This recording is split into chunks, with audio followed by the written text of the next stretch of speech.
Hello everybody and welcome back to another video on my channel, and today's video we are going to be doing a little bit of a tier list video. Woo! I'm running out of ideas. Can't you tell? I'm doing a tier list video. Today we are going to be doing the top 10 easiest ants to be kept within the northern United States, that being like this region of the United States. I'll probably put up a map of if you don't know what the United States looks like, but first up on the list is going to be Lacynew Niger. Now, New Niger is number 10 on the list because it's an absolutely amazing starter species. It's extremely easy. However, there's one issue with them, and that is the fact that they have a very high queen mortality rate. Like, extremely high. This is mainly due to the fact that they fly at the very end of the anting season, which means that they have to go ahead and hibernate before they get their first workers, which is ultimately going to make them not exactly the easiest to found because they have to wait 3 months and then they're going to be able to go through it. And hibernation is very, very tough on queens, so ultimately it ends up in a larger mortality rate than that of the other species on this list. They also grow slow, so that ultimately also kind of puts in with the entire, easier to keep thing, because a lot of times the more faster growing species are going to be a lot easier than those slower growing species, generally speaking, from my experience. Of course, that's up to anybody. I just personally get bored really easily, which makes it a lot more difficult to keep them, but they're still extremely easy in general, so yeah, anyways, on to number 9. Number 9 on this list is going to be Lacynew Bornus. Lacynew Bornus is pretty much the yellow, cooler cousin of Lacynew Niger. These guys are known to be extremely polygynous, and they are known to grow decently faster than that of Lacynew Niger. Of course, the species also flies at the very end of the year, so it makes it very difficult for the species to actually get its workers, just like the last ones. They have a very high mortality rate. However, they are polygynous, and they seem to have a better chance at surviving hibernation than that of Lacynew Niger. Also, the addition of multiple queens means that it's easier, so that if one queen dies, you're still going to have at least 2 or 3 other queens to take care of the colony, so the death of the one queen isn't really going to affect the colony very much, compared to with Lacynew Niger, which are monogynous. Therefore, they literally only have one queen, and ultimately if that one queen dies, the colony is done for. Also, the amount of queens definitely impacts how fast they'll grow because of the amount of eggs that they lay. So yeah, this is just overall what I consider the better Lacynew Niger, just for pretty much all reasons. Number 8 is going to be Formica. Now, Formica, they are a semi-claustral species, as what many of you guys may know. There are so many species that I can't really, put into specifically which species I consider to be in this number 8 spot. They all are pretty much the exact same when it comes to care. So, it's kind of pick whatever Formica species that you would like to fit in there. Formica is also a species that oftentimes flies last within the species, anting season. Formica is another species that oftentimes tries to fly last. These guys are among the last ants to fly, so they're right alongside Brevicornis and New Niger. However, a lot of times their queens will just decide to skip hibernation altogether. Now, the one difficult part about this is the fact that they are semi-claustral, so you do have to feed them during their founding, which can be a little bit difficult for some people, including myself. I'm not used to queens that are semi-claustral, so it's kind of hard for me to keep them. But I know tons of people who have kept them, and tons of people who have decent-sized colonies, especially in Europe. Ours are going to be pretty much honestly the same as far as it goes with, founding them and all that. So yeah, these guys are excellent for species, grow super fast. Semi-claustral, which can be an issue with some people. Sometimes they hibernate, sometimes they don't. Honestly, it's up to the queen, but generally, from what I've experienced, most of them can just straight up skip hibernation without any issues. In my experience, the mortality rate on Formica is pretty high, but it's not as high as what you'd expect from like Lacynew Niger or Lacynew Brevicornis. I'd say they have like a mortality rate of like 40-30%, which is honestly pretty good. So yeah, that's number 8 on the list of easiest species. Species number 7 is going to be the absolutely wonderful Formica Subia. Formica Subia do not have to hibernate right out of the box when they end up flying, because they fly midsummer around June and July. So that means that they really honestly don't need to hibernate at all. Some queens will wait until after hibernation, but that is extremely uncommon. Formica Subia are able to get their first workers within the first month or two, which definitely helps out. They're definitely one of the faster growing ant species, and they're relatively easy to hibernate. The one issue with them though is the fact that they are so easy to stress out. That is the one thing that is not letting them get higher on the list, because they are very easy to stress out, and they'll even gas themselves if they aren't if they're way too stressed out. They'll just start spraying formic acid everywhere. So it can make it very difficult to keep this species. However, it can be done with extreme ease. You just have to make sure not to stress them out that much and not to disturb them very often, besides for feeding and sometimes a look at their growth. Of course, until they get into an actual setup, then you can start actually looking at them more. But during those first year or so inside of the test tube, I definitely refrain from looking at the colony, just to make sure that the queens and everyone doesn't end up gassing themselves, because that is a very common occurrence. Mortality rate is of course going to be a little bit higher. Subia queens, and generally Formica in general, are going to be a little bit more on the more sensitive side of things, so stress can kill them. Just general infertility can kill them. So I definitely recommend catching more than one queen. Even then, they're polygynous, so catch more than one queen, throw them together, and have an absolutely amazing colony. They are also hard to identify, but most Formica species within the Fusca group, like Subia, a bunch of others that I cannot remember right now, although they all look a lot the same. Same thing goes with care. They're pretty much all the exact same care. I just decided to throw in Subia because they are the easiest and they are the coolest out of the entire Fusca group within the northern United States.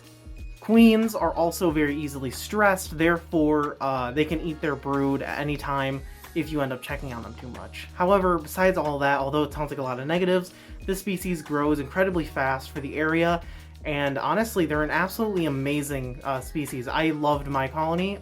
They are also polygynous in some areas. In my area in particular, they're extremely polygynous, so it's very cool to catch a bunch of queens and put them together, and then watch them grow into this huge colony. I miss my Formica Subia colony. I really want to get another one. They were an absolute blast to keep. They were so aggressive, such good eaters. They loved their sugars. And yeah, they were honestly an absolutely amazing experience. And that is why they are on my number 7 spot on this list. Next up on my list is going to be Lacus Americanas. Now, this is a personal favorite of mine as well. Lacus Americanas are absolutely amazing ants, so easy to take care of, and you can actually collect colonies in the wild with extreme ease. The cons with this species is the fact that finding queens can be exceedingly difficult because they fly completely different a time as to the rest of Claustrolaceus. These guys oftentimes fly in July and sometimes into early August, versus most of the Lacyus species that are claustral, which will fly during mid-August into September. Saying this though, because of the fact that they fly in July, that means that they fly during pretty much midsummer, which means that they can get their first workers within the time before hibernation, which definitely helps out in the entire growing sphere. It also helps out during hibernation because that means that the queen will have workers, therefore she's going to be less likely to die. First hibernation in general is going to be rough on most of your ants, but it definitely helps out when they have that first generation of workers there with them, so that they at least are able to have something there, I guess. As I said, mortality rate with this species is very low compared to most of the other Lacyus. Most of the queens that I've caught in the time of me keeping ants, all the queens have made it. Well, not all of them, but I say the vast majority of them made it into getting colonies, which definitely helps compared to Lacy's brevicornis and Lacynew Niger, where it's definitely closer to 50-50 with them than it is with these guys. These guys, I'd say you probably have a 30-40% possibility of your queen dying. However, that is way better than it would be with Lacynew Niger or brevicornis, where it's more like you have a 60% or so, because of just how they are. Next up is going to be Campanadas Pennsylvanicus and Novoborkensis. I was going to do both of them in separate categories, but I decided to group them up because their care is practically the same. It's just that one is red and grows faster, and one is black and grows slower. Literally the only differences. Also, there's a small size difference between the two, but ultimately, I mean, I decided to throw them into the same category. Campanadas Novoborkensis and Campanadas Pennsylvanicus both fly in the beginning of the season, in May into early June. These two species are extremely common. Well, Novoborkensis less so, but Pennsylvanicus you'll find all over the place during around about nightfall into the early mornings. Easy to find. They're incredibly easy to found as well, having at least 80% chance of your queen making it because of how just good they are at founding. You'll start off with a decent amount of workers. I've had colonies start off with 17 workers before. The only downside to them is that they grow slow. You're going to be looking at least a 2 to 3 month time before the next generation of workers. Now, of course, with Novoborkensis, that time is going to be a little bit shorter, looking at more like a month and a half, 2 months instead of 2 to 3. Novoborkensis, for some reason, grows way faster than that of Pennsylvanicus. I think it might have to do with just the slightest of size differences between the two, which really helps out that species grow faster. Both queens are absolute egg-laying machines, both on Pennsylvanicus and in Novoborkensis. They lay tons of eggs. They do tend to lay in batches though, so that means that you're going to be not having constant brood for a good while. Their colonies generally will get bigger, within the 2-3 year mark. But I mean, they're really easy, they're simple, they're big ants, so you don't really need to be straining your eyes to look at them, and honestly, they're just amazing. If you can't tell, I'm very biased with this species because Novoborkensis is one of my favorites, and Pennsylvanicus less so, but that's just mainly because I'm impatient with growing a colony out. Both species are absolutely amazing first beginning species. They're easy to grow, easy to found, easy to everything pretty much. And they're probably honestly one of my go-to species when it goes to recommending someone a new species or who's new to ant keeping. They're one of the go-to species for me. Next up on the list is going to be Tapinoma CES. Now this is a weird one to throw into the number 4 spot. However, hear me out.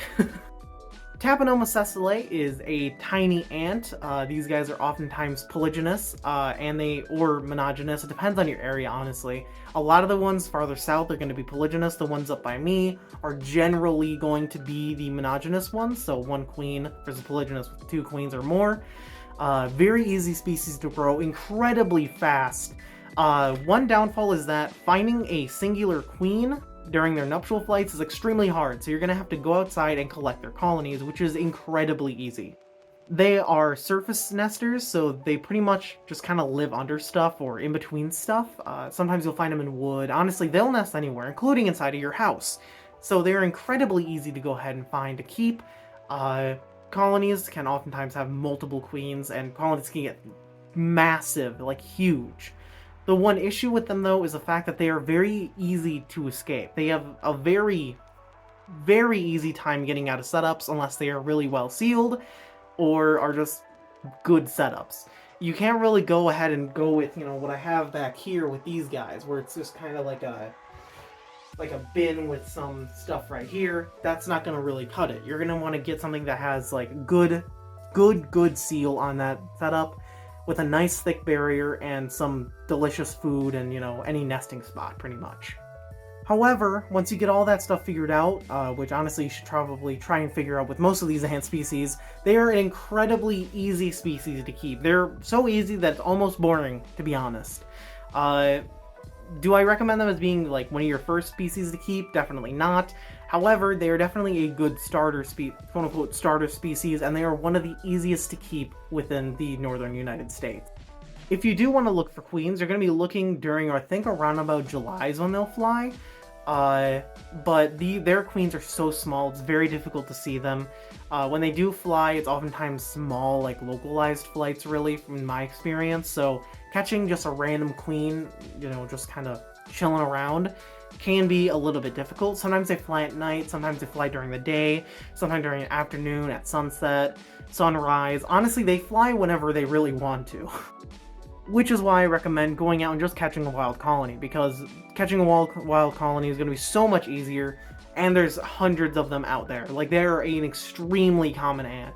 It just requires a little bit of looking and some luck on flipping a nice warm rock. Species number 3 is going to be Cagaster Sasi. This species is one of the last to fly, just like the species I've talked about in the past. They're going to be flying in late August and September, as far as what I've noticed. I personally haven't really kept a colony of them. I think I've kept one colony of them, but the colony ultimately ended up dying, sadly. And they were an absolute blast. These guys are extremely aggressive. They grow extremely fast. They do need hibernation, so that is, of course, something they need to be looking out for. When you first get them, they're more than likely not going to try and, create their colony. They're going to want to hibernate, and then once they're done with hibernation, they'll produce, which means that it's easy to lose their queens during that hibernation period. But I think it's actually less so than that of Lacynew Niger or Brevicornis. These guys hibernate much better than those two, mainly because I believe they are more or less wood nesting ants. So it definitely aids in their ability to survive cold winters. Once again, they grow extremely fast. These guys are amazing. You'll be looking at probably a good, I think, like a couple hundred within your first year of keeping them. Second year, from there, it's just going to go continuously up and up and up and up. They're absolutely awesome to keep, and I'm kind of jealous of anybody who has large colonies of them, because they are ferocious eaters. They are so aggressive. It's like they're pretty much meant to fight. It's amazing. In my experience, also, they're extremely not easy to stress out. I used to leave my colony out in the light, and it literally just did not care. It never impeded on their growth or anything like that. So ultimately, mine was left out in the light. They're extremely hardy ants. They can go through a lot and really not care. So yeah, that is going to be my number 3 pick on this list. Number 2 is going to be Fidibada bicarinatum. Bicarinatum? Fidibada bicarinata. Sorry. So, Fidibada bicarinata is going to be one of the easiest easiest species to keep. These guys are a small Fidibada species. They are oftentimes found in the northern United States, especially in New York area, New Jersey. A lot of those areas on the East Coast, and also in areas in the Midwest. Honestly, everywhere has them. Besides for like northern parts of those states, then you're not going to really see them. However, you can find queens online to buy legally on places like Stateside Ants. Check them out. They're interesting. They have a lot of these species that I'm talking about, actually. Not sponsored, by the way. Not sponsored. I just thought I'd say that. But yeah, these guys are ants that absolutely do not need to hibernate. These guys can go on forever and ever and ever and not even feel the need to hibernate. So that makes them incredibly easy to raise. They can go year-round constantly without needing any type of nap time or anything. Of course, because they are Fidibada, they are hugely ferocious. These guys are incredibly aggressive against their food. Their majors are not exactly the best, but they are definitely good Fidibada. However, there is one downside to this species. And that is the fact that they are extremely prone to escapes.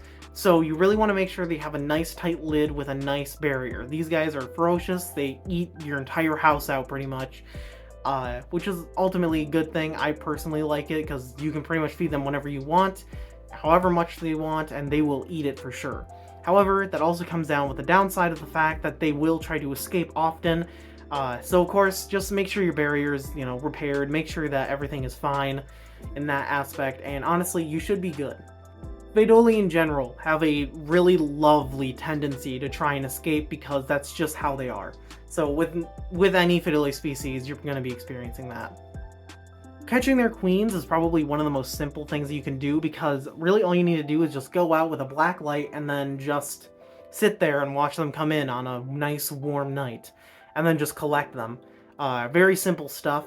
You will have to buy a black light, which can be an issue with some people. However, you could also just buy one online or from a local person of yours. And for the number 1 spot, we have Tetramorium immigrans. Tetramorium immigrans is a invasive species within the northern US and southern US and everywhere in the United States. They are incredibly common ants, and they are also extremely easy to grow and extremely just explosive ants in general. This was my personal first ant species that I have ever kept, and it was an absolute blast, I'll be honest with you. That is what started my love for these fast-growing ants, was my Tetramorium immigrants. I'm used to talking about bicarinatum. Their queens are extremely easy to actually get. They fly within June and July, and you just have to kind of wake up earlier in the morning. Like around about 6 in the morning, you can go out and you can probably find a ton of queens if you live within urban areas. If you live in rural areas, you're going to be having a lot of struggle finding them. Me personally, I have literally 0 Tetramorium immigrants in my area because I do not have a large, urban center. The nearest urban center does have them, but it seems to be only a handful of colonies and not a huge population like there would be in Chicago, New York, Milwaukee, or anywhere like that. These are definitely more urban ants. They are ants that love to live within, human areas. They really suck at actually going out into nature and taking over because of this fact. So, yeah. However, because they live so often inside of these urban areas, a lot of queens are caught in a year, and many people are just looking to get rid of them because they're not exactly a wanted species by most experienced keepers. However, that doesn't mean that they aren't fun or easy. These guys pretty much can skip hibernation just like Bicarinata, sorry. I keep on saying Bicarinatum because I'm used to talking about Tetramorium. And they also grow incredibly fast. Actually, these guys get up to around about 10,000 workers within their 2nd year or 3rd year. I think it's going to be looking more like 3rd year, but you can really push them to get to that 2nd year being 10,000 workers. Big colonies, they are very likely to escape, which is one downside. However, a plus side is that they're trash compactors and they will eat anything, and I mean anything, you throw inside of that setup. Just try to make sure that you have a nice secure lid and, of course, a nice barrier, and you should be fine with keeping them. Make sure you have enough nest space formed, and yeah, that's pretty much all you really need to keep these guys. They are incredibly easy to keep. They are incredibly fun to keep, in my opinion, especially if you're new to the hobby. I made up retracting that statement, because after my colony died, I never got another one because I kind of got old of them. However, they're still really fun to keep at least one time. I think everyone should keep Tetramorium immigrants at least once. So yeah, anyways, that is my wonderful top 10 list. I hope you guys enjoyed this video. Leave a like if you want to have another video like this. This was kind of easy to make, and it was also kind of fun to make. So if you want me to make more of these weird list things, just let me know. Yeah, I guess that's about it for this video. Check out all the links in the description. Like the video if you liked it, dislike it, subscribe if you're new. And look at the Instagram, Patreon, Discord server, all that fun stuff out there. Anyways, slay. I'll talk to you guys in the next video. Bye.